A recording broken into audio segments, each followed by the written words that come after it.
So there's kind of these hot zones where all the enemies that are actually attacking you are located, and that's where you end up wanting to focus your fire, but because the enemies are there, that's kind of where the fire is. So I'm using the kinetic concussor, a bunch of stuff. So here, there's a big hotspot in the middle, throw a torpedo into them, and then that will take care of that. So the corrosion torpedo is really good for level 1. It only uses 1 meter, has a really low cooldown, does tons of damage, is really good. But the catch with this weapon is it has finite ammo for the entire stage. So I only get 10 shots for the entire level. But you can replenish one shot by using a level 3. So that encourages you to take level 3 weapons with it. So you can't just spam it, you need to actually do something. I got pinned there. But here, there's armor guys. I gotta kind of weapon these guys. Okay, boom. Drill through that. Hangeki move on. There's a hot spot like around there. Throw a torpedo there. Stun them up. Clear them out. Okay. Yeah, it's a separate thing we didn't really talk about at all.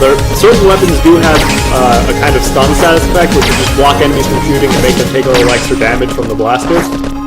It's kind of a specific effect that you don't always need, but certain weapons make use of it, and certain weapons are very, very useful for that. Right, it's just a good way to temporarily lock up an entire section and make it a little bit safer. So like here I'm looking, there's a bunch of bombs, I want to take out that spear guy and stuff over there. So I basically made the wave like harmless. So move on. And here I want to charge up to get a level 2 to get the spirit bow resets, so I can start carving up this wave. Here I can take out shield guys, work my way back across. I don't have a level 2, but I should be able to clear the wave here. Open up, okay, a lot of guys torpedo, get rid of, stun them up, clear out the shield guys. There we go, now we have a safe zone here. Now I can work my way back across, and then just take out the wave from here. I'm not really under the pressure to die. Same thing, torpedo in the middle. Basically take out that entire middle section. Another wave, a lot less scary. This is still these shield guys, which are going to slow me down. So if I was going for a really good speed run, that would be a really big problem. See, I'm spending so much time just weaving through those. Yeah, that was about a 5-second wave, which is pretty significant. Right, and looking at how much I reload to the boss and looking at my torpedo count, I need some torpedoes to the boss, so I need to start kind of conserving them here. So I only have 4 left. You can see kind of on the top of the icon. Yeah, if you keep spending this long in the wave, you're not going to be building up a level 3. Here, this wave is pretty thin, but see those enemies? Those are really high danger enemies. Those few enemies are shooting out a lot of spears, and that's putting a lot of pressure, so I need to get rid of those. But they have a shield enemy in front of them, so I can't just get them, and now so you're just going to keep dying. I'm getting pressure down on the screen. Here we're at the boss. So this boss is pretty interesting in that he zones you really hard, but... So that's this whole boss's gimmick, is he creates these big ice blob things that just prevent you from moving the way you want to. So it's a strategy of how much you clear them and then how much you go after the boss. There I just use the wildfire, and that will clean up a lot of the screen. And then here I can start using this. I can proc it against the little red circles. So I can't multiply it against the boss as easily. See how it doesn't really multiply? But if I hit the red circles, I can multiply it against those and then swing at the boss with more of the kinetic concussor. So that's a little strategy there. And here I can throw some torpedoes, get some damage. Your wildfire should be up. My wildfire should be up soon. So I can use that on cooldown. Clear up ice. Double spear bow, because I just got meter from that. No, I thought wildfire didn't run. I already do damage. And I can kill him off there.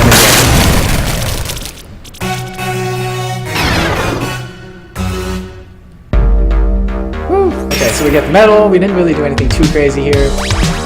And we did in like 4 minutes. The top score, actually I have the top score. Look at you. Look at me. What am I doing down at 6? See, and you see the guy below me? See, I had the 2:26 time. The guy below me, he's copying me. You see, I got that first. And then he took those 2 weapons. He's copying me, you see? You see? And then like other people are like just not even on my level here. So. Okay, I got style points. I know, well maybe. But I mean, look at that gap. There's like a 10-second gap between second and third. Anyway. I want to see a score grab. Look at Silhouette. I'm still proud of that score. And then we can get to Underground, which has probably my personal favorite music and my personal favorite boss. Arctic theme, I like it a lot. One of my favorites. Underground is definitely my favorite level. I like Hardest Waves though. Hardest Waves. Can I join in? Yeah, go for it. The bosses from this area on get really interesting looking. Yeah. Visually, I think they start to really like come into their own. They have like this really, I don't know. They're all again, they still consistent with really. That ice guy is super cool looking, and that's not. But I really liked how that ended up coming out. So we'll try, since we're doing 2-player, we'll try to pick weapons that don't use too many resources. Not gonna be too heavy. Hopefully, maybe. Let's see. So I think I might go for What are those icons? Like the sword, it's like an aggressive, offensive. yeah. So that gives you a general idea of kind of how the weapon is supposed to be used. So you have like utility, you have defense and utility. All of these weapons are offensive. Most weapons are offensive, then you have some that are like, most are offensive. So as an example, the weapon I'm looking at right now is the stasis generator. It makes you invincible for 2 seconds, so it's defensive, and will also kind of prevent your meter from decaying. Am I right in that? Yeah, so the stasis generator makes you invincible. So actually that ties into the defensive option. So there are really 3 main defensive weapons, and a lot of people who play this game for the first time clutch on defenses, and that's not always the best strategy, but it's you have the crystal blockade, which is a shield that surrounds your ship, but it's broken if you touch an enemy. So if you run into the wave, it'll break. You have the barrier halo, which doesn't move, it just deploys a circle that makes you invincible, and it's just a static thing that just sits there. While you're inside, you're invincible, but it's complete invincibility, right? You can hit enemies, you can do anything in it, it just doesn't move, you're immobile. And then you have the stasis generator, which is full invincibility, and you're mobile, so it follows you, and you can't die, but you can't gain any meter while using it. You also can't lose any meter though, so you know, you basically have these 3 different versions of the same thing. So crystal blockade if you want to be super mobile, barrier hail if you want stronger, stasis if you're being more strategic. But yeah, so we'll get into some things. Greg here chose the photon booster, so over here on the right side, these are like all the crazy utility stuff. The photon booster, you know, after you activate it, it augments your next weapon with an effect. So the next weapon you use will create big AoE explosions when it destroys enemies. So that lets you combo it with a bunch of different weapons, and Greg has good combo power here, so not to be outdone. I will take... Yeah, the orb is a really good weapon to use with it. It travels through the wave a lot, and does a lot of damage in a very small area, basically the exact path it goes over. But by using the photon booster with it, it will basically triple the radius about, and do a lot more damage than it would on its own. Yeah.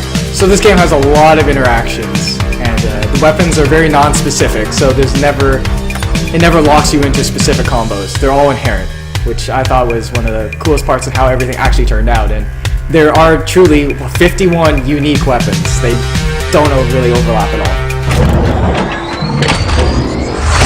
So we'll jump into the underground.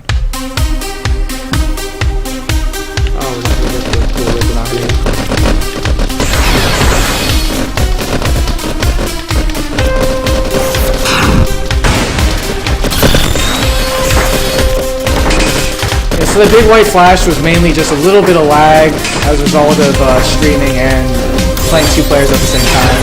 And we both died, oops. No biggie though. So we'll go on, clear the wave.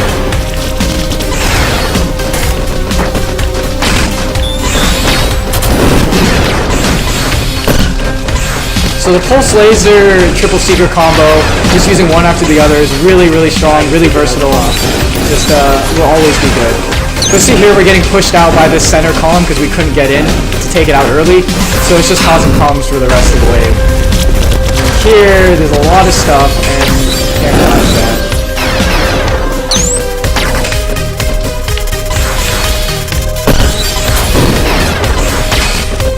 So this comes into a lot of the wave design, in that that was something that evolved over the game. Actually, after release, the waves evolved a lot, which is why we had to clear the scores at one point. But they all have these different unique behaviors. And, much like a bullet hell, there's all the patterns and stuff like that. So Greg can try to one-shot the wave so we can Hangeki and get out of here.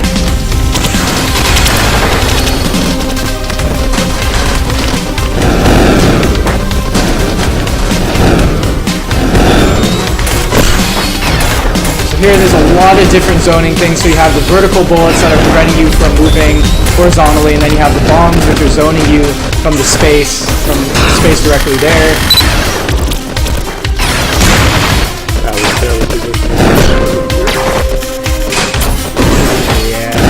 Yeah, they got a lot of people. They just like throw themselves away. They throw their lives away. Yeah, they're really like... They're just taunting you. They just like... Do we know that they aren't drones? I think they're drones. I think that's the official explanation in the Hangeki extended anthology. Right. Yeah, okay. The bosses are like real. Bosses are the dudes. They control the waves. Gotta do Passover. So yeah, you can go over the top of the wave, and that was intentional. But doing that is not as good as you think because you can't hit any enemies up there, so your meter decays as you go around. So by the time you end up back on the other side, you usually have no meter. But you don't die, but you're probably going to die again since you don't have no meter. So it's kind of the big one. Right, and the major problem we're having here is we're not clearing the enemies fast enough. So they're just causing problems and zoning us because it's not like a scrolling shooter where enemies go away eventually. And if you want the enemy to go away, you have to actually kill it. So if you turtle up in the corner, that's a problem.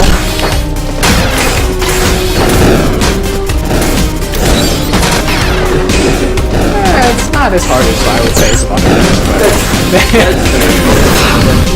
it gives you a lot of options to overcome the challenges though, especially with like the different weapons and stuff. Because picking a different weapon set can have a huge impact on the success of your run.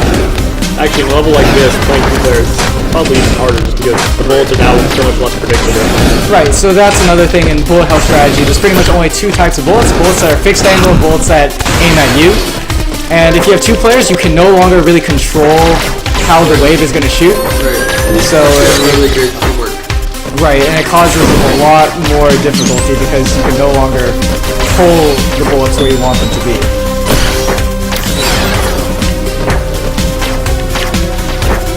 I mean, this wave isn't too bad because the bullets are... I mean, yeah, they follow a fixed pattern. It's a kind of random, which is what makes it a little tricky. But once you clear this with a Hangeki, you get a ton of meter because all those turn into coins, and then everyone gets to level 3.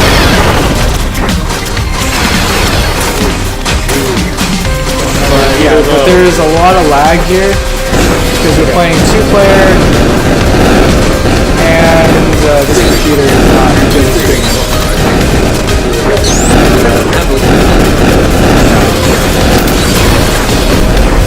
We're streaming on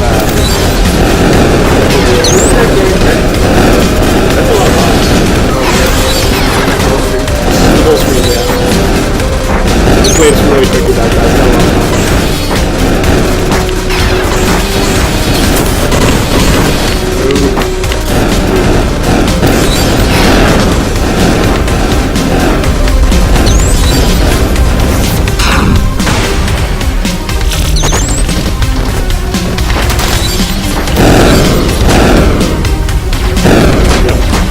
So there we lost our lives, but not too big. Do not fret. And so we've been playing a lot of missions here, but the game actually has a whole lot more than that. So we have this entire like challenges section,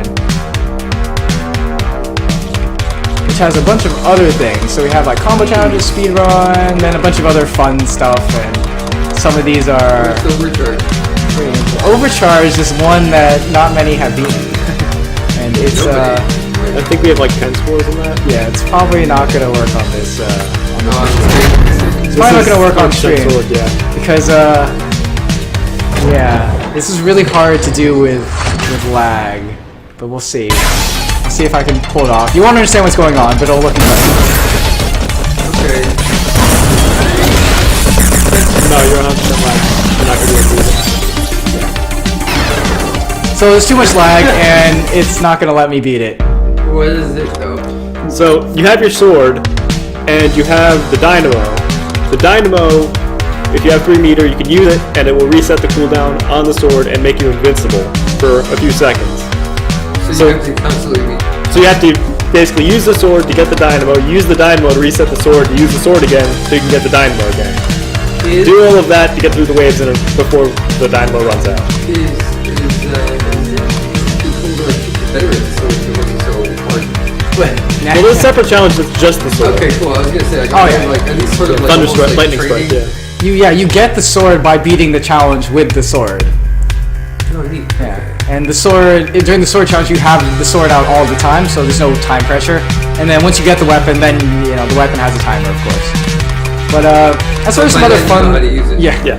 Great. But as for some other fun ones, so speedruns are pretty interesting. And basically, how it works is your weapons cool down 4 times as fast, and your meter is all doubled. So it lets you mash your way through everything. This stream is probably not gonna like it because there's gonna be a lot of stuff happening, but that's okay. We'll try it anyway, and we will try to be as flashy as possible. We do weapons that don't need to just spam super bullets. Oh, the chest set. I'll show you guys that later. It's a pretty unique one. So here are the first wave. The strategy I found, at least with speedruns, is the first wave, just build up your stuff, and once you hit a level 2, start going. This is like Devastator. They'll just fire projectiles forward and normally moving backwards. And now with the speedrun, he's going to be using all the weapons at once.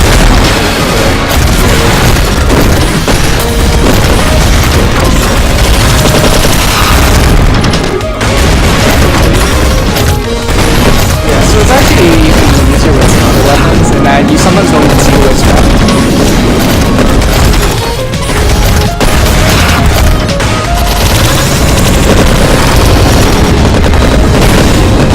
See it all in slow motion. Yeah.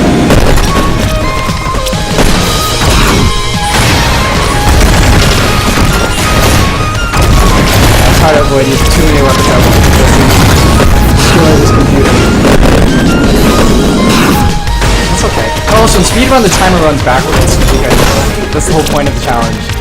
And actually, it seems like a fun thing, but later, the last speedrun 3, it's How I actually established the time for that, the time you have to beat, is I played it, the first time I played it a couple times, and I took my fastest time and I subtracted 1 second from it, and then that was the time everyone else has to beat. And I played it again, and I can barely beat my own time anymore, so... Has anyone gotten high score on this? Yeah, some people do. Okay, It's actually deceptively difficult. So it's like part-time on 4. I think it's like one person who's actually beaten the part-time on that. So, despite that being the time I beat the first time. Good job. 14 seconds. Are you top? No, I mean local, but no. Actual? No, not even close. Yeah, 50. We're We still beat 50th it. place. Yeah, because everyone else knows how to mash, you see. You just gotta mash all your weapons. This is actually a really fun mode, just to kind of screw around. We also have a full, which you can see Yeah, like these are other players and stuff. Has anyone played today? I hope people played today. Okay, someone played today, that's good. So you can see other players, and you can mark them as friends, and then if you mark them as friends, you can see their scores. You can filter their scores out on the leaderboard. So, invite your friends. Hey, Choke TV channel, this guy's been playing... So the number on the bottom is when they first joined, and then the number on the top is when they last played, yeah. So you can see, like, some people played recently, all that stuff. And, yeah, so you can manage your friends. Add friends. You have no friends. You can't talk, you can't chat to them. Probably But we have the tutorial you can play. We also have a practice mode, which is Can't die. well, you can die. You just have infinite. You can always lives. die. You can always die. Right. Death is always an option. Even the tutorial. But here, so we give you all the waves, and then we have you change. I think Greg Some changes the button. controls. It's on the bottom. It's on the bottom. Yeah. Right stick, left stick, left and then the shoulder button to toggle stuff. Yeah, so you can try. So you can try different weapons, Without having to, and constantly go then back you and can give yourself infinite cooldowns, and you can give yourself infinite meter, which is a yellow one. And yeah, so you can like just try a weapon. Like the Gatling. Yeah, there's more exotic things, and this is a really easy way to lag your machine. Or crash it. Or crash it. Sometimes if you do it too much and your computer just can't handle it, but you go over the honor system, and if you're screwing around, you should know what you're doing anyway. And it's just a place to kind of have fun, and also try out different combos if you're really looking to do that. And then we also have a level select, so you can play. You can pick Play the last one. You can pick the way. Well, we have to go play. Oh, the go to actual Citadel, level. boss. Since we are going to try the actual level. I can't play Citadel because you haven't beaten it. Oh yeah, you can't play it unless you've beaten it. But yeah, you see, you have the different levels, and then you have the No, different you can bosses. play it unless you've beaten it. It's just unlocked. I don't have it. Oh. But yeah, you can select the different bosses and stuff, and then now you can train against those bosses, right? You can also give yourself infinite stuff and just give them a hard time, and then make them pay them back for all the crap they put you through. So you see that big health bar. Oh yeah. Oh, goodbye. Okay. Bye. That boss wasn't so bad, right? Anyway, okay. So you can do crazy stuff like that, or you can have fun, or you can actually, practice in practice mode. But who does that, right? It's a fun mode just to let you mess around with the weapons, because everyone wants to just smash a button and have stuff happen. Just try Boss Rush Rush. Boss Rush is not gonna work. But so for the core, I'll try this one. I'm not gonna jump in. I'll let you have your I'll try proper- showing off the chess set. Hopefully, this set's really hard to do with this lag, since the timing is super important. So actually, I'll walk through the weapons first, just so you have an idea of what the hell's going on, because once I start doing it, I won't have time to explain. But okay, so the pawn is it tempts a promotion. If you imagine chess, right? When the pawn gets the other side of the chessboard, it can promote to a queen or any other piece type. So we kind of encapsulate that concept here. In that when you activate it, it'll put a little ring on the back of the screen somewhere. And if I'm inside that ring when it finishes contracting, it will reduce the cooldown of my other chess weapons and reduce the level of checkmate, another weapon, by 1. So that becomes more important later. And then the rook, so what this does is the dash. It'll dash forward, and then I'll smash into the first enemy hit, and then stun all enemies behind it. And it has a really low cooldown, it lets you just kind of ram things, gives you good invincibility and utility, but it really works well with the next weapon, the knight, which when you activate it, it will slash at all enemies that are stunned. So it only works when they're stunned enemies, but if there are, it will attack and damage all of them. And that'll make more sense. And then checkmate is just a really big explosion that pretty much destroys the entire wave. But its cooldown is really long, and it's a level 3. So if you take it on its own, it's usually pretty bad because it takes too long to cool down. Its cooldown's like 3 times as long as other level 3s for not that much more power. But remember the pawn will reduce the level of the checkmate by 1 every time. So it'll start as level 3, then it'll go to a level 2 weapon, and then it'll become a level 1 weapon. So I have a level 1 weapon that does tons of damage. Also, the pawn will reduce the cooldown of the checkmate. So it has like a 52-second cooldown. It'll go down to 0 every time I use the pawn. Or not, it'll go down by like 20 seconds every time I get the pawn. So the idea behind the chess set is use the rook and knight to clear waves, use the pawn to build up to a checkmate the hard waves, and then keep rook knighting everything else. Hopefully that'll make more sense when I actually play. It's pretty technical, there's a lot of timing, Yeah, a lot of really hard. a lot of intense strategy with managing invincibility, because every weapon in this set gives invincibility. So you can use it to dodge like everything. So here I want to just promote this up. So there I got the promotion. So you see my checkmate is now a level 2 weapon. So here I can use the rook, dash forward, take out the shield enemies. I want to get the pawn going, so I need to dig through this wave. And I might be able to run up here, grab it. Okay, good. Once I grab the pawn, I have invincibility, so I can just run back through the wave however I want. Here, I'm going to dash through, dash up. Oh, I missed it. Okay. So if you notice, the rook and knight together will pretty much clear a column. And that's very intentional, because the pawn is at the back of the screen. So you use the rook and the knight together to carve a path to your pawn. So they actually work really well together. Total synergy. And some of the knight works well with some other weapons as well, but it was designed for the chess set. Here, I'm not going to be able to get that one. So You've already got the one. So that will level me up faster. So I also gain experience. Right now my checkmate is locked. I can't actually use it because I don't have enough. I haven't leveled up enough. But as I get promotions, it also gives me a ton of XP. So it lets me level up significantly faster than other weapons. So a lot of the strategy is in this set. It's not very bursty. You're not going to just decimate an entire wave with this, except for use checkmate. But in general, it's a lot more methodical, and when you get slammed with stuff like this, I can rook to dash through and then knight to sit there and then checkmate. So during that entire play, I was invincible.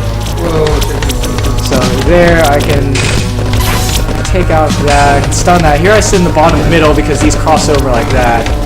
And then there, I see that, so I want to carve a path, so I'll do that. And I'll run up and then grab it, get the invincibility, pull back down.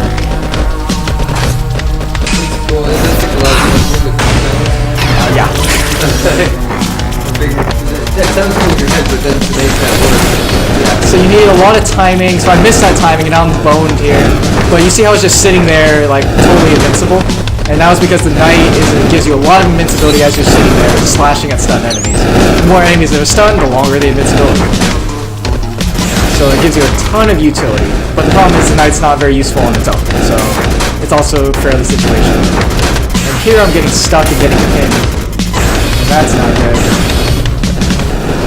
But I should be able to clear this out very soon in a couple more enemies. There we go.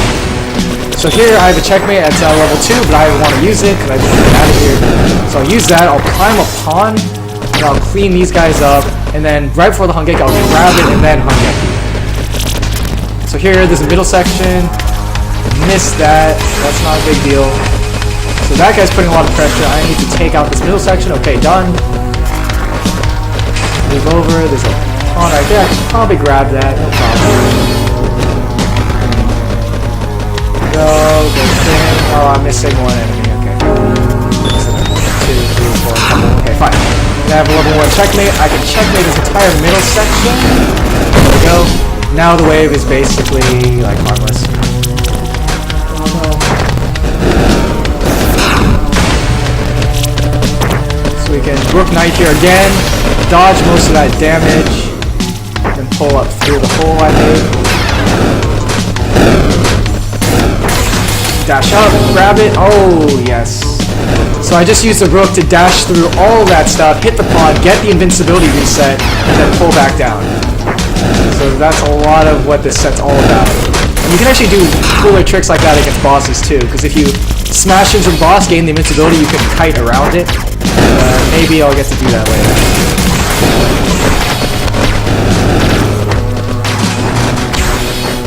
So there I'm stuck, but I can... Oh, I invincibility wore off too soon.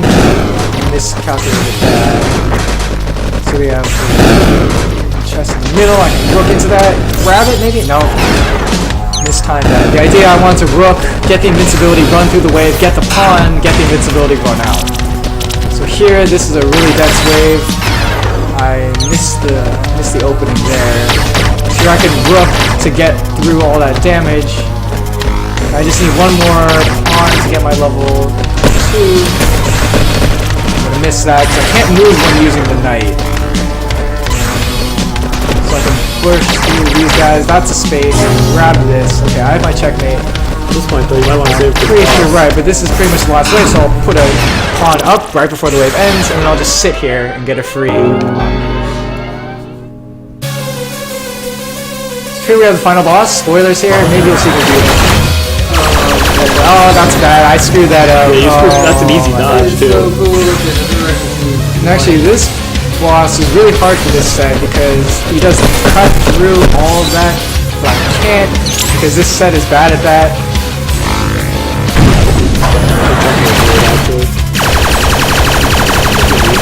It's not actually that easy. It used to be worse. So on the side, he starts firing randomly.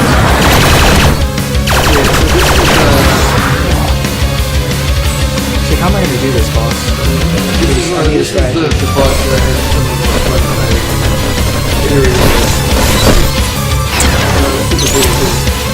There's this idea, you drew it up, and I was like, oh, no, I don't like it. And we tried to do this, basically like 2 games to make it work. I was like, how? This thing is huge, like what do you mean? You just put more stuff on it. I did, I put more stuff, and then I also went, like, everything, all those lasers at your face. Like, originally they were just facing straight down, like, vertically, like everything was all parallel. Oh yeah, yeah, I know. Which was cool, you know, sure, but then...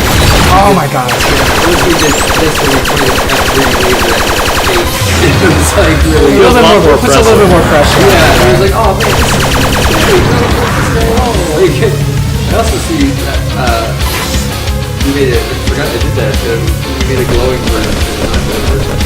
Yeah, you like something that's fire. Yeah, no, that's awesome. That's really cool. I forgot to read that. I don't know how many we have either. We probably pretty well. Oh my god. Yeah, the live jump. No, it's a control stick, man. That's my control. That's fine. I play on the keyboard. You can play on D-pad if you want. I don't know how to keyboard also, by the way. We tap dodge. That's this bullet hole 101. Keyboard, tap dodge.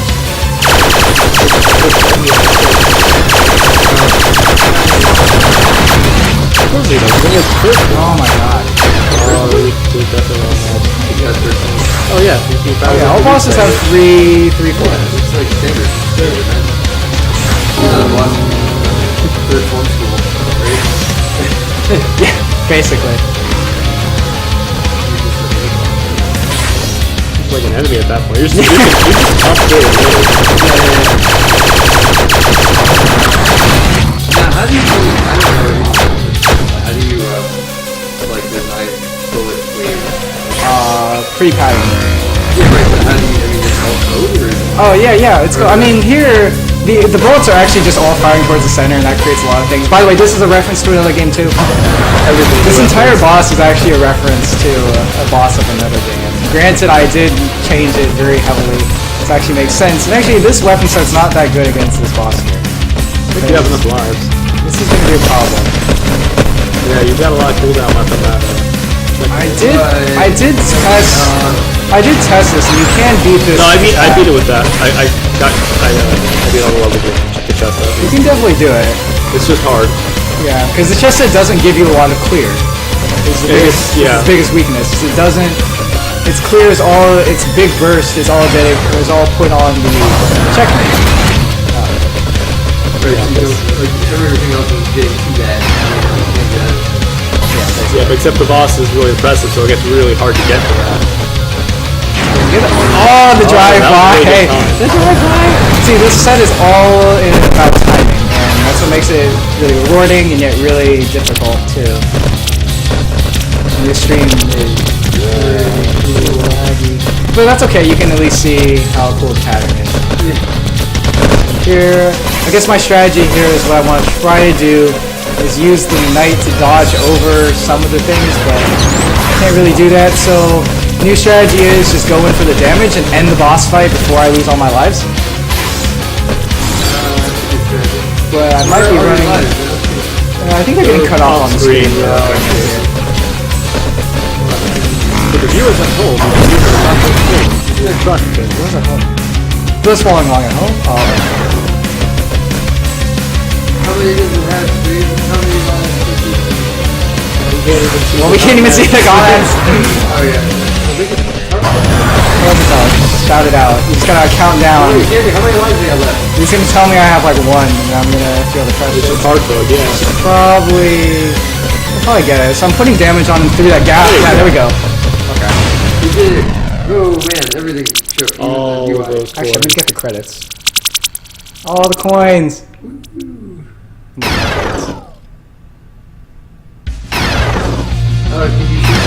You can shoot the credits. Yeah, Of course you can shoot the So credits. Good job. credits are playable. No, It also has like, you can die?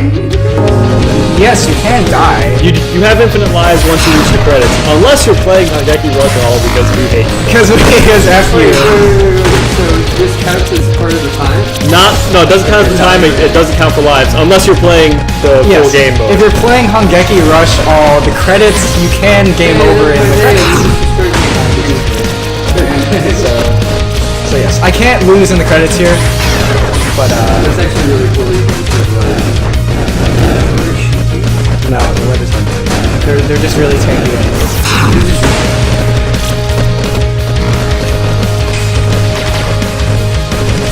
That's pretty awesome. Yeah, and then actually for the viewers watching at home who are questioning the pawn, is why don't you just use that, during the Hangeki when there's no enemies and just farm the pawn? No, we hate you. You can't do that because the pawn has a restriction. You can't use it when the Hangeki's ready. But you can't use it before the Hangeki's Can't ready use and it pick right it up before while I take it and then go, which is why you see me do that sometimes. But that's really slow, so the chest set is not really good for speed It's burst. not speaking.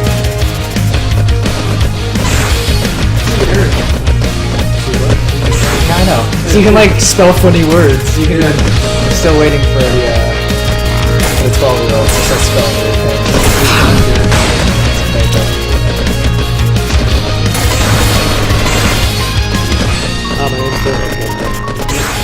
Kyle. Heal. When you use a chess set, you shouldn't be waiting on the pawn like that. It's pretty bad. There's a lot of shield enemies. Okay, break it. Now I have level 1 checkmate, so I can.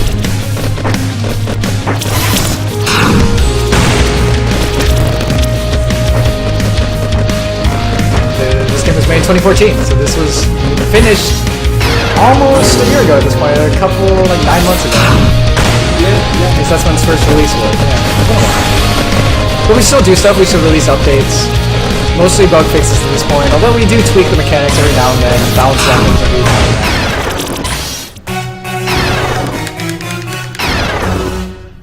So, we're at the 1 hour mark.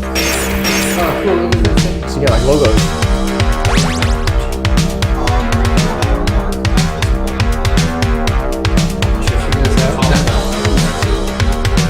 Yeah, of course. Yeah. Can you see it on here?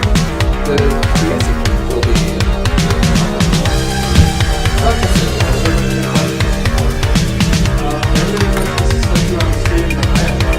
Yes.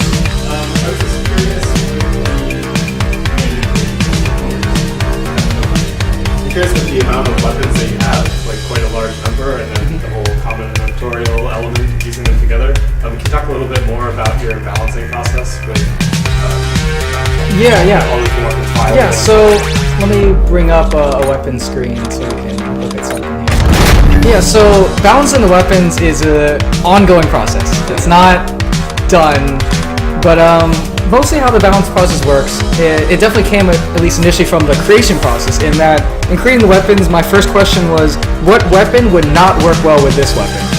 So it's kind of taking the opposite of, oh, I have this weapon, I could also have this, but if you start doing that, it's really easy to start tunneling into having weapons just work in a very linear fashion. Whereas if you just say, what wouldn't work well with this? Oh, well, what about this? What about this? Like, the blasting fuse, the blast fuse, is probably one of the best examples in that. So what this weapon does, Greg used it one time, is it will throw a line of mines directly up in a line, and after delay, those mines will explode sideways. But the mine line stops at the first enemy in front of you. So if there's an enemy in front of you, it'll stop there. It'll go all the way until the back of the screen, though. So the ideal strategy with the blasting fuse is you want to shoot it through an empty column. But when I was making this weapon, I was initially thinking triple seeker. What wouldn't go well with the triple seeker? And what I came up with is the triple seeker destroys a lot of enemies in front. It destroys a lot of frontal stuff.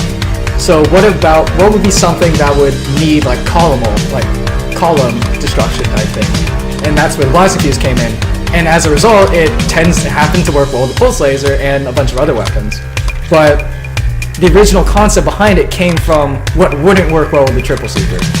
So from that design process, it just gives you a lot more interconnectedness because the weapons aren't set up in these linear combo chains of what I was like intending, because I really wasn't intending anyway. That's a really cool way to do it, though, is like reverse engineer it. Yeah, Like figure out like what doesn't work, and then that's cool because then you're gonna end up having something that does work. right, because Just if you so keep many- doing that, yeah, eventually something will plug up, Right, and then right. you just let that naturally happen, and like, oh, that's cool. And then after that, you tweak and tune. Like the Spirit Stones, this one was oddly straightforward. It just kind of deploys a ring of things. This was based on a Toho game, actually. I played Toho, and I really liked one of the shot types. It looked really pretty, so I was like, oh, let's put that in. But it was just kind of lame. Like it just kind of put out these little circles that spin and shoot, and there really wasn't anything special to it. And then I thought about the game more. So with the Toho game, they also have like notion of bombs and clears. So I tried to encapsulate that into this weapon as well. So in using this weapon, you can activate it again early, and when activated, it will stop its effect yet destroy all projectiles on the screen. So now you have more of a risk reward, and do I want to keep the weapon out, keep getting damage, or do I want to cash it in and just clear all the bullets and make myself safe? So it gives a lot more of an interesting decision.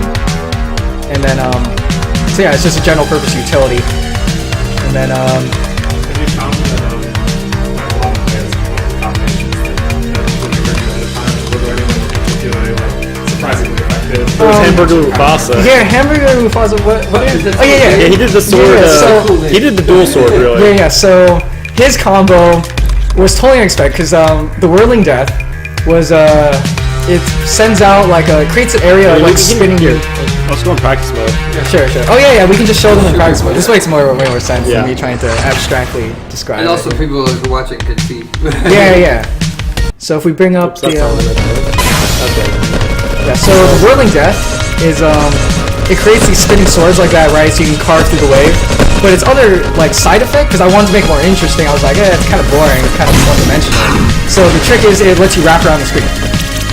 So you activate it, and then you can see it lets you just wrap around the screen everywhere. So it lets you carve the back, it lets you kind of make more plays and just positionally move. I see, I would like that. Yeah, but it's also level 2, so it's pretty hard to build up. But the sword does that, right? Actually, the side effect of all this is the sword, it's kind of a bug, but if you use the Whirling Death and the Thunder Edge at the same time, you can wrap around the screen with the sword. But the sword doesn't wrap with you, it snaps back to your new position on the other side of the screen. And it deals damage based on how fast it's moving on a given frame. Right, so it assumes you just move the entire screen in one frame. Right. So you can still do it because it's not actually as broken as you might think. It's just mostly broken against bosses. But its boss damage is capped. Because doing this during the actual game is really hard. That's 2 level 2 I weapons. can't pull it off regularly. You can only have level 3 level meter, so you need to use the Whirling Death, get another meter, and then use the sword. And by then you only have like 1 second to pull the combo off. He did it on like But if you every do it against level. a boss, it'll pretty much one-shot the boss because its damage is really high. But against waves, right, it doesn't really matter. So we just capped it in. So you can still do it because I thought it was cool and a cool exploit. Yeah, there's all that. But yeah, he basically showed up one day and did that on every single level and got top scores everywhere. Yeah, basically. And then the utility weapons are really the more interesting ones. So yeah, actually you have one, the gravity well. So if you put the Gavin laser and the gravity well.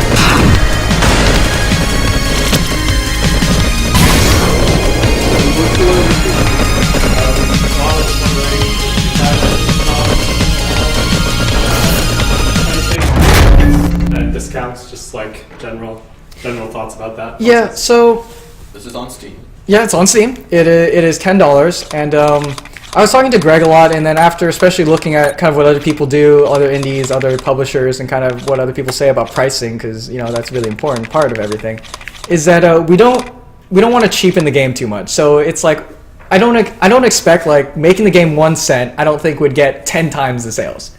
And honestly, putting the game on for sale too much, selling it too cheap, I think almost gives the illusion that it's not as good, right? It's like if it's 99 cents versus $10, yeah, people expect more from the $10, but There's a lot in here. there is also a lot in here, so it tries to meet that expectation. I like to think we have $10 worth of content. Right, I'd say- and we don't want to be known as the game that's, that game is just always on sale, I'll just wait until it's on sale. So pretty much we've only ever had this game on for sale 1 time, and that was during the winter seasonal thing. sales. Right, that was during the seasonal sale. That's all Steam wide, right? Yeah, that's pretty much Steam-wide. Yeah, So standard other price. than that, we don't really give too many discounts. And $10 price point, I think, is always a good price. Like $10 is, I think, a good all-around price. $5 is also good, but I think on the cheap side in a lot of ways. But in general, I don't think most people mind paying for things. It's just as long as you give, right? As long as they expect what they get, what they expect. And and especially it's easier for a game like this, which is shoot 'em ups, in that most people know if they're gonna like a shoot 'em up. If you don't like other shoot 'em ups, you're probably not gonna like this one, right? Like if you like other shoot 'em ups, you'll probably at least enjoy this somewhat, right? You won't hate it. Why not? I wouldn't say it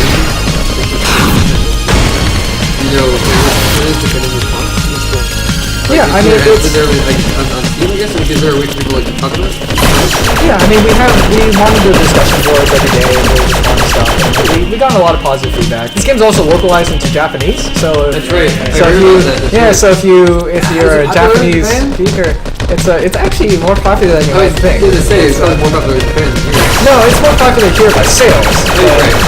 But by actual demographics and all that stuff, it's actually not that different. It's actually pretty surprising. But yeah, so this game's also in Japanese. So Awesome. if you... What was your question for me, Tom? Yeah, Terrence and Jared. Yes. Sorry. So the question was, this game is very juicy. There's also a lot of heavy emphasis on making the artwork look as nice as possible. Okay. What were your tools to make these happen, and what was your iterative process? Like, what do you recommend to future artists and game designers who are focused on making a juicy game such as this one? What do you recommend on studying up on as well? So I'll answer first because mine's quicker. Photoshop.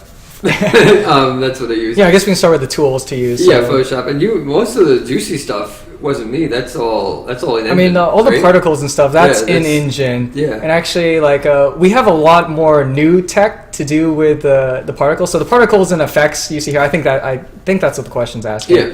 Is that was Game The juicy Maker's stuff. built-in particles and stuff, and using a lot of surfaces. We actually use like dynamic primitive drawing, which is really bad. I believe it's But called immediate mode Immediate rendering. mode, it's really bad, but Yeah. two things work in our favor. One, it's a 2D game, and two, like it's a 2D game, so there's not as much going on, and it is really heavy, which is why this as a game is pretty.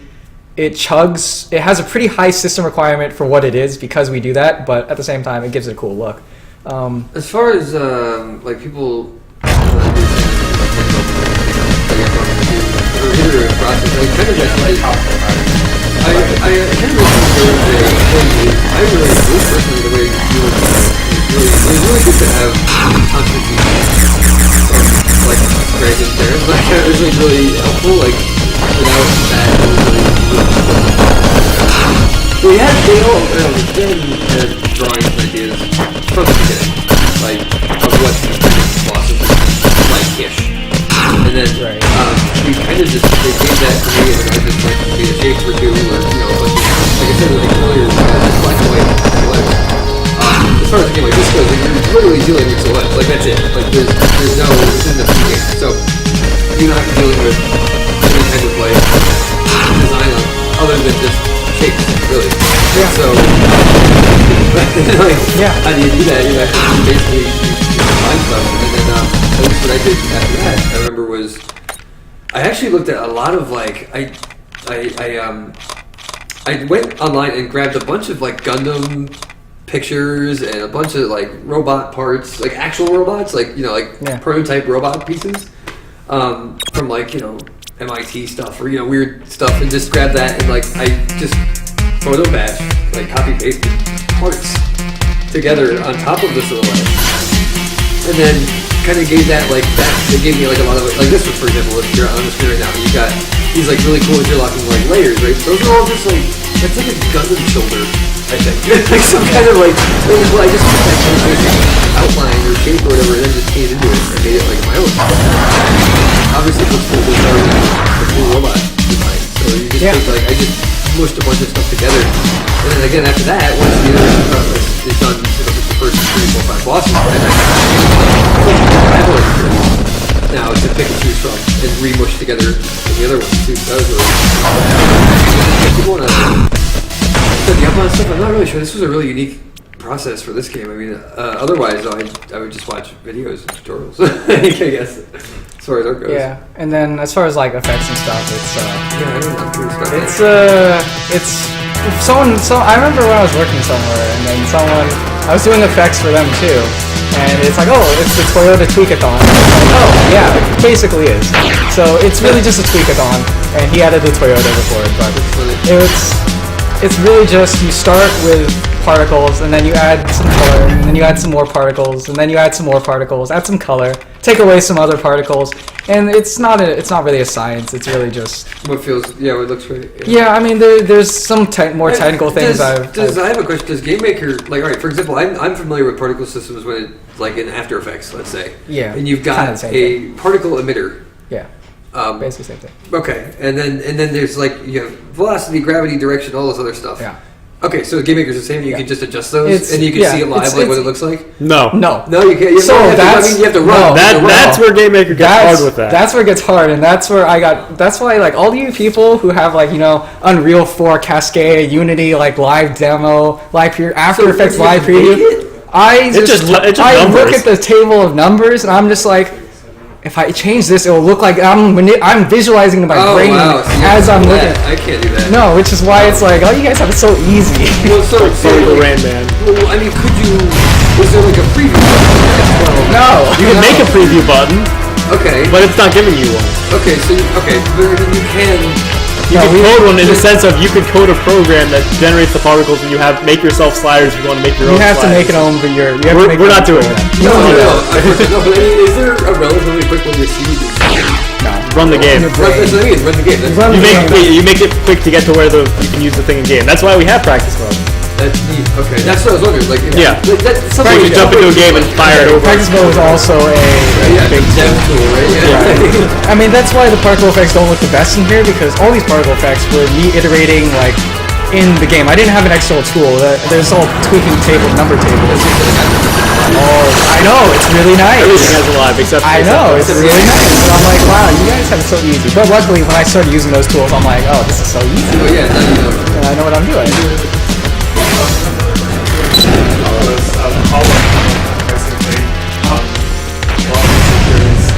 The ones kind of Steam sales did have that caused a big boost in sales. So let's see if yeah. So she was curious about to see, I don't know how you acquire new players, whether you're more players. Yeah. So I guess I'll answer the first part of that is the winter sale. So the sale part was happened during the winter, so the Christmas, the holidays. First of all, the holidays, everyone jokes about, that's when all the shopping people buy stuff, and there's a reason why retailers go all out during the holidays.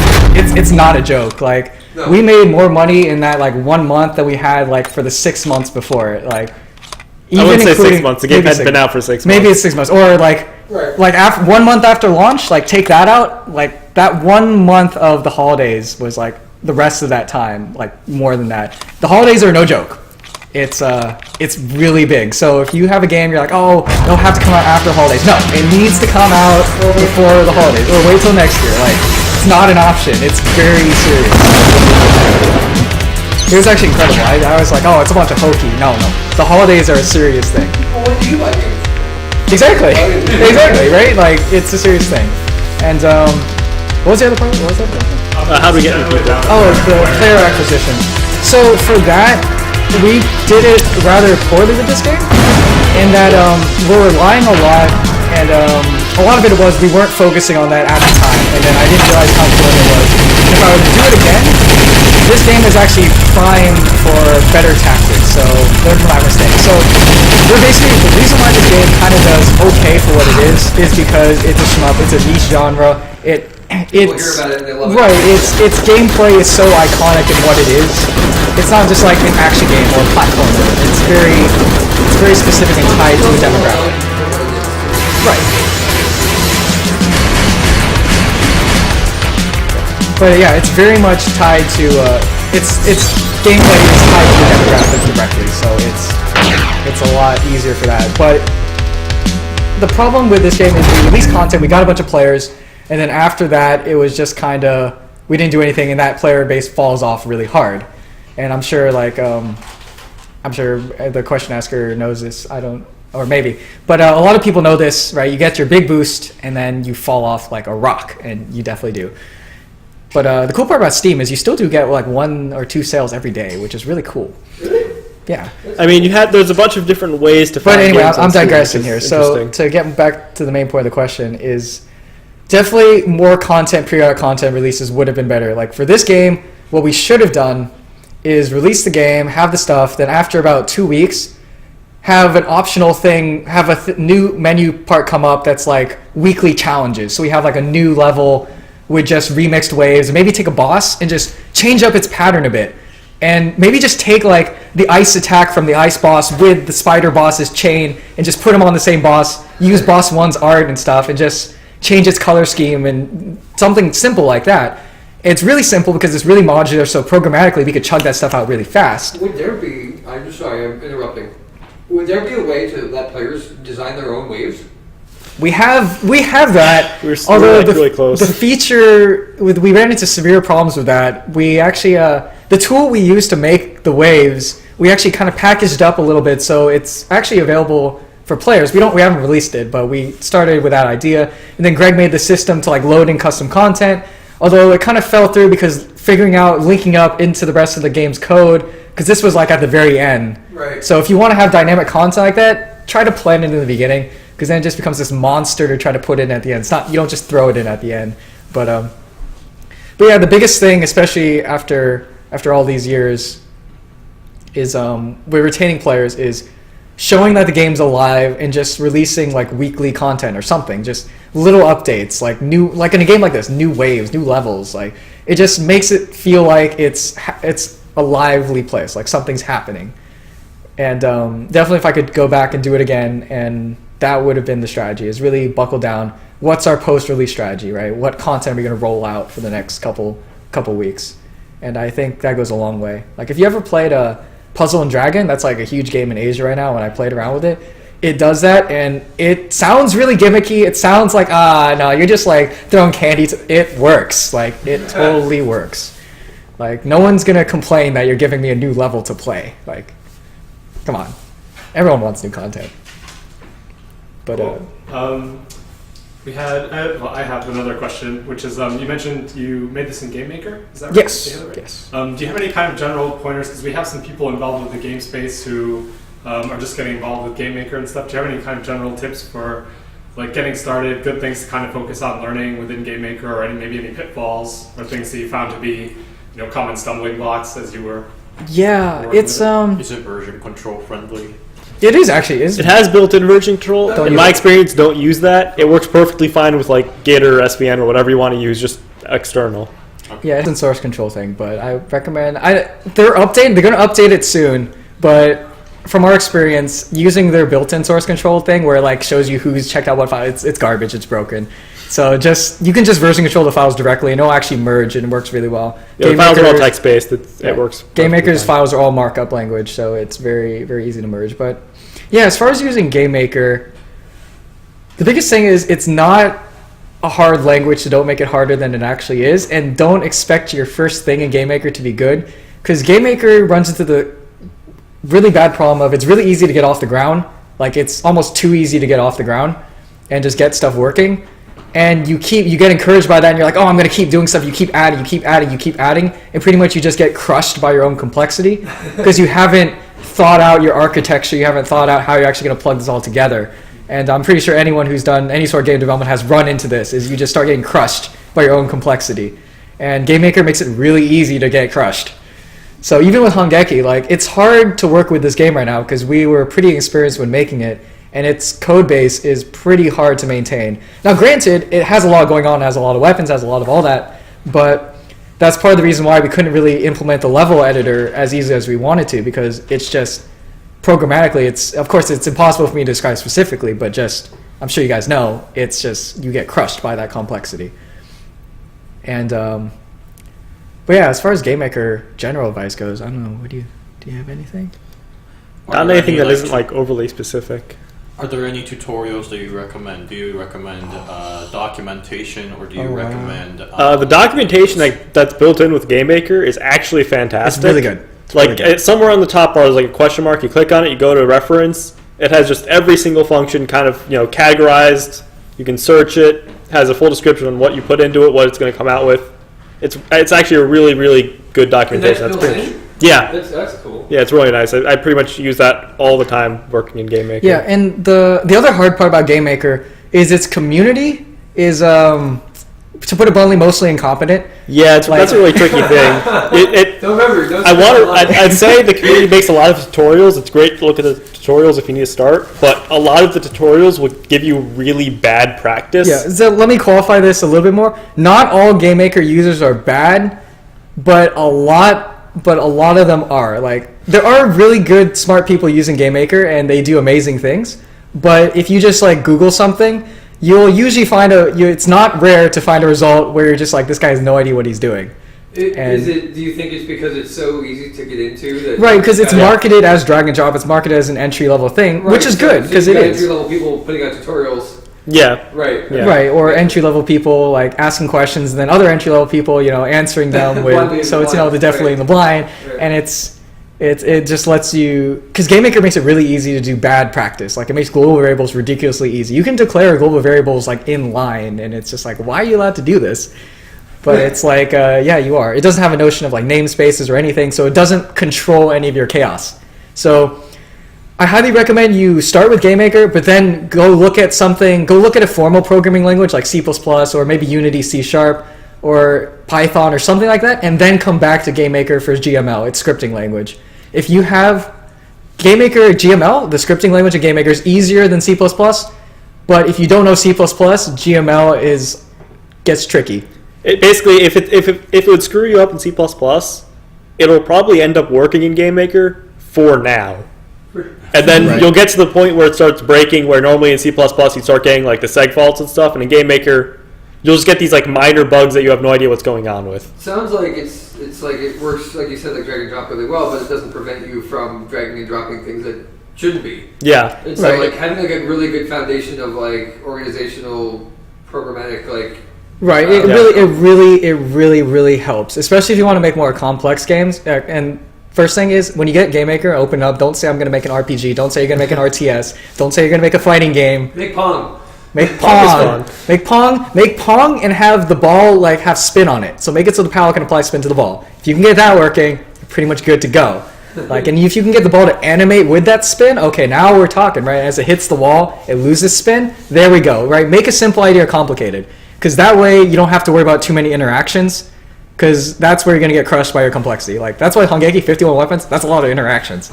Yeah, so it gets pretty crazy. Now, granted, the way they interact is not the most complicated, so it's mostly inherent, which is also just one of the reasons why we did that way. Any more questions? Yeah, comments? one more. You mentioned earlier that the shoot 'em ups are very niche genre. For starting up, for indie developers that are first starting up, they have this game idea. Do you recommend focusing on these sort of niche genres, or just is there any specific other recommendations you might have on what kind of game they should get started in, assuming that they have enough experience to be able to make any game that they have in mind? Yeah, so I was always torn on this, after especially seeing rolling into release time and all that stuff, is did we make a bad decision by going into niche genre? Like, I like shmups, so I'm biased, but I do realize that it is a fairly niche genre with a fairly niche culture around it. But looking back in hindsight, picking the niche genre I think was a good choice. Like, especially, I think a shooter is almost the perfect genre to kind of go into, because its demographic is so much tied to the gameplay. Like, a shmup game is as much a demographic as it is a game type. It's kind of like if you think of like a platformer. A platformer is not a demographic, really. Like, it's more of a gameplay type, but the shmup genre has such a tight culture behind it that it really enhances it. Fan base. Right. It's limited because it's niche, but it's right. It gives it more sustain, which is important because we don't have marketing. We don't have the marketing budget to just start dumping cash down the pipe. So it really helps to just have that consistent player base. And honestly, I think that's what helps drive our. We don't have a lot of sales, but we do have fairly consistent sales. And I think the fact that we are a shooter, it's such an iconic genre that not everyone will like it, but it's more iconic, more findable. Plus, it's not oversaturated. I mean, I guess if I would say one thing is don't just go saying, I'm going to make a puzzle platformer. because there's a ton of those. I'm going to make an open world survival horror I'm going to make game. an open world survival game. I'm going to make a puzzle platformer. I'm going to make a puzzle game, but mine's going to have a really unique mechanic. It's a puzzle game with a puzzle platform with a unique mechanic. I'm like, that describes like a bazillion indie games. They have like 30 match 3. Right. Game of candy. Or like a match 3. It's like you have so much more work ahead of you to get the right message out. And getting the right message out is really hard. And that's another thing I realized is it's very hard to get the right message out to people. And if you can just show someone a game and they'll be like, "Oh, I get it. Yeah. You shoot things. It's a shooter. Yeah. Oh, it's a shooter. I love shooters, right? It's easy." Or even if you don't, like, you know how to play it. Right. I mean, granted, you'll have people who say, "Oh, I love platformers. I'll play this." But, I mean, once again, I don't have any numbers. I can't really back it up with any data. But just from my experience, I think going niche is not a bad idea and it's like how you define success.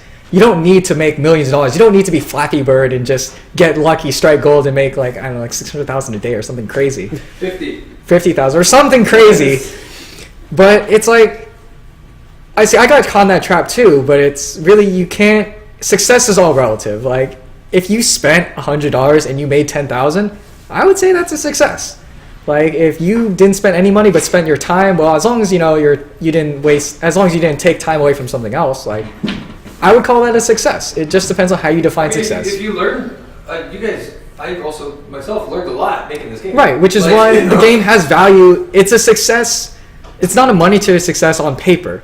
So if you show it to someone, it shows a lot. But in and of itself, it's not. It's successful because we were the people who made it, because we didn't know anything going into it. So it's really all about defining success into relative terms and not getting stuck upon looking at Clash of Clans or Puzzle and Dragon or whatever other hot mobile game there is. It's like, don't try so hard to be them, I guess is what I'm saying, because it just makes you lose sight of what's actually important. And what is important is going after getting a player base that cares. And then, you don't have to make it overnight. So it's a lesson that's equally valid for game publishers. Oh, definitely. Just as much as beginning game developers, I'd say. I think we've reached the end of our Twitch questions. I had one last one, which is if you had any recommendations for like favorite shmups, personal favorites, or I know you mentioned a couple that were influential on Hangeki, but just any ones that people So favorite shmups, that's that gets tricky. Shit. All right, just name just interesting ones. Yeah, I mean, like, you can get into the regular stuff. I mean, you have the Ikaruga stuff, and then you have right there. Yeah, Ikaruga is always good. It's more of a puzzle game than a shooter, but it's got interesting things. It's very strategic. You have to really memorize levels to do well. But I'm always a fan of Toho games because I'm not actually that good at bullet hells, contrary to popular belief. But Toho's are actually Toho's a much easier bullet hell, and it focuses on what I actually like about bullet hells is really pretty patterns. Which is why actually, if you look at Hangeki, the bullets are really slow, and it's very Toho-esque in that sense because Toho has very slow bullets. It lets you. A ton of them. There's a ton of them, but they move really slowly. It's not just like other shmups like Radiant Silvergun or something other crazy where bullets are going a lot faster, and it's just like, oh man, it's more twitchy. Whereas like Toho and Hangeki are more strategic, which I personally preferred, but as far as Toho, I would say go with number 10, Mountain of Faith, if you want to get started. 10 of them? Number 10. Like so many. Probably more. I don't even know. There's more. They're up to 14 I've only now. seen a couple. They have spin-offs in the different genres of games too. Cool. Yeah, if you like fighting games, I never got into them, but Cool. yeah, number 10, Mountain of Faith, if you actually want to get started with Toho. That's a good one. It's got really good music, and it's pretty accessible, doesn't have any weird gimmicks. So, yeah, that's my personal plug. Or Hangeki. Or Hangeki. Yeah, That's a good one. Hangeki's actually a pretty good entry-level thing, because Shoot 'em up, it's yeah, actually it's pretty like- easy to get out of the gate with. Cave makes some cool shit. Cave makes some pretty cool stuff. I heard are they still in business? I thought they were. I They're having a hard time, I remember. There's but- a top-down shmup on mobile. I forget what it's called. You showed me that, Shogun. Yeah, sure. No, that one's cool too. Actually, I like that one because it's like pixel art. Yeah. There's another one. It's 3D. It's and also actually for shmups, if you're looking for Asterbreed, that one's been around lately. It's not very hard, but it's really fun. It's a lot of fun. You swing your giants, it's awesome. So Nice. highly recommend it. It's Nice. also on sale a lot, which is the other thing I don't like about it, because it kind of cheapens its image, because I've seen it on sale for like 90% off. Like I'm like, oh come on guys. It's called. This game is called Skyforce. Skyforce. It's really cool. It's really easy, and it's not easy. I'm sorry. It's easy to get started playing, but it gets like there's all kinds of add-ons and stuff you can do. It's just pretty too. It's really nicely done as far as mobile goes, and it's accessible. Like you can play it on the bus or wherever. Yeah, it's on your phone. Yeah, It's shmups cool. on And shmups on mobile. Shogun's actually. another mobile. Yeah, there's a lot of shmups on mobile. Well, it's kind of fitting because the shape of the phone is. Yeah, Like, the that's shape of the- actually that's another really subtle point that a lot of people miss about Hangeki. If you notice Hangeki, it's actually horizontal, right? Even if you look at Ikuruga and stuff like that, You that's get- vertical, yeah. right? And what they do is they mutate, they like chop off the sides Yeah. or put like big like splash or metal things there. But I was like, that seems like a waste of space. So And no one's gonna turn their TVs. right, and a lot of people like and sideways shoot 'em ups or bullet hells where I've seen some of those R-Type, like Gradius or R-Type. Yeah. Or those are fun games. But they're Different. They're not bullet hells. I wouldn't call them bullet hells. They're like shmups. They're fun. They're side-scrolling shooters. Yeah, they're fun. But I find it really hard to play like that because I'm not used to it. But the wave-based shooter thing works really well in widescreen. Yeah, and that was one of the yeah. big goals of Yeah. Hangeki is to have that widescreen. But if you also notice on Hangeki in widescreen, it fades out the sides, but it doesn't like black them out completely. But that's just because if the playfield's too wide, it's kind of hard to move. Right. So we do kind of shrink it a little bit, but it is Well, horizontally it's almost widescreen. square, I'd say. It's a 4x3. Yeah, it's like Right. 4 by It's a 3. 4x3 Yeah. play field, Although, like but it does extend to widescreen, so the HUD goes off the Right. edges. But yeah, so Asterbreed is really fun. Toho is really fun. Everybody buy it. This game. Ikuruga is really fun. Jamestown is pretty good. Jamestown's really good. It's pretty good for co-op. I actually yeah. talked to the developer of that. Cool guy, really cool I guy. was going to mention Where at, did you see? Geometry Wars. Yeah, it's, I went yeah. at E3 actually. Oh, cool. I saw him at E3. Who's E3? What? Yeah, We'll talk. Yeah.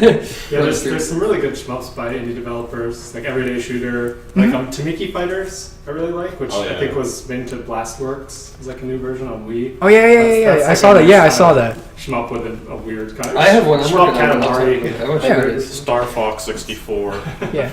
Yeah, but I think the shmup genre it's a little underrepresented. I mean, even when you go to indie conventions, you never really see too many I shmups. saw Jamestown at Indicate East, but I mean, you see them. yeah, But I'm saying, I'm saying that's it. That's the right? only I'm shmup saying I you saw. see like a couple, but in general, it's like mostly platformers, other Which- things, stuff Yeah. like that. It's And interesting though because whenever I see one, I'm not good at them, but I still go play them. I still like ooh because it's like Yeah. it's such an old like that nostalgic feeling of like when you first picked up video games. It was like there was shmups and I just like shmups because they're very simple. It's it's very You shoot the thing. simple. You shoot the thing. You shoot the thing, don't get hit by the thing, and it's Right. like got it, good, go. Did you ever play Twinkle Star Sprite?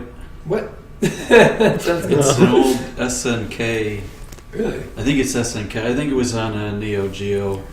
But yeah, I think we're wrapping up Something the stream like here. that. So yeah, thanks so guys say goodbye, for everybody. stopping Twinkle in. Star Sprite is cool. Oh, It's thank a you. versus game. Look it up on MAME. Thank you. Yeah, and for before we go, follow us on Twitter at Pentavera. You can also follow me on Twitter or check out our website, pentavera.com. Maybe we'll have that. I think that's in the description somewhere for the Twitch stream. So check us out there, follow us. We do stuff. Thank you. Put all our names on there. Yeah, Everybody. that sounds good.